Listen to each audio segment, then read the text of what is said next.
Waste hauling in St. Paul, as in the majority of Minnesota cities, is performed by many separate haulers under what is called an open system.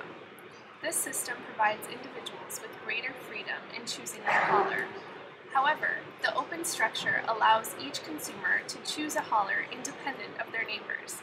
This increases the volume of trucks needed to collect garbage, leading to greater pavement degradation, larger levels of harmful air pollutants, and higher costs for consumers and the public at large. Ann Hunt is the Director of Sustainability with the Office of the Mayor in St. Paul, Minnesota. Ann previously served as the Executive Director of the St. Paul Neighborhood Energy Consortium, where she helped establish Eureka Recycling as the exclusive hauler for St. Paul's curbside recycling program. I think currently residents like the freedom of choice, that they can pick and choose a hauler and they don't have to have one assigned to their home. That a number of people change haulers or shop around for a more competitive price.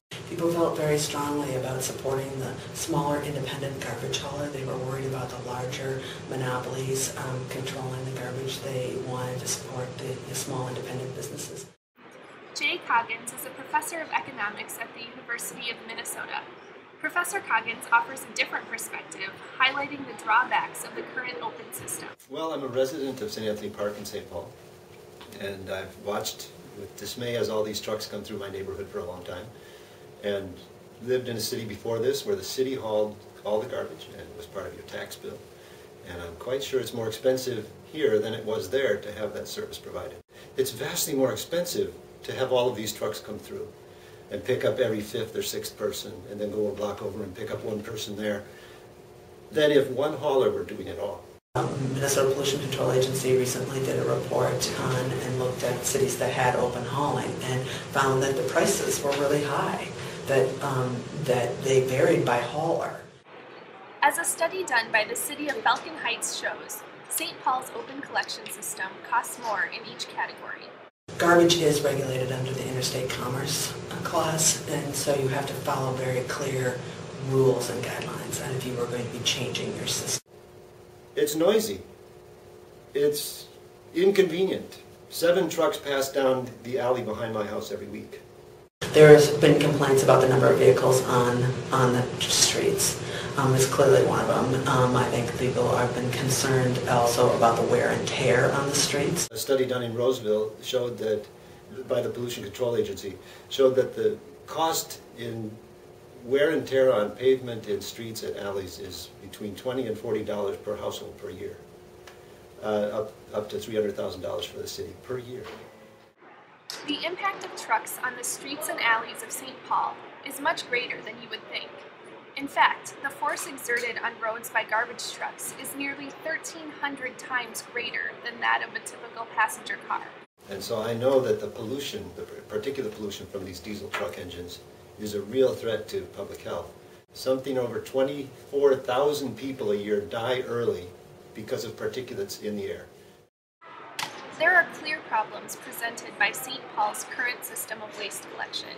Still, it is possible to maintain the positive elements of the open structure while reducing the problems of increased maintenance and public health risks. With the budget the way it is, the city is not engaged in that conversation. If the city embarks on this, they would do a very, I think, a thoughtful, well-researched kind of community process. We've seen a number of neighbors in some neighborhoods are coordinating garbage service themselves. They're kind of coordinating that, see if a hauler would bid on 10 households on a block and trying to see if they can get a more competitive rate. Waste Management, for example, who was my hauler then, would offer a 25% discount if we could get 25 people in one small area, according to their definition of a contiguous area. Each of the people who agreed to be part of that group would save 25% on their bill. Maplewood is looking to do this. They're hoping to get 2 haulers. It will be a designated pair of haulers who have all of the market. There is clearly a good reason to pursue an organized system. Current policy is focused on freedom. Freedom to choose a hauler, but also the freedom to pollute. The freedom to ignore the external costs of the high volume of garbage traffic associated with St. Paul's open system. The current system ignores the impacts on public health on public roads, and the role of climate change as St. Paul transitions to a more sustainable future.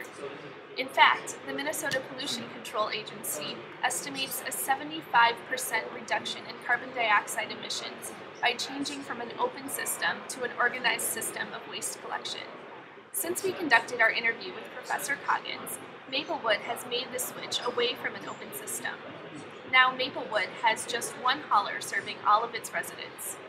Numerous roadblocks stand in the way of St. Paul transitioning in the near term, but you don't have to wait for the city to make the change. Talk to your neighbors and pick a hauler that best serves the needs of your community. Doing so will not only ease the public harm caused by heavy garbage traffic, it will also ease the strain on your pocketbook. We could save a lot of money by consolidating.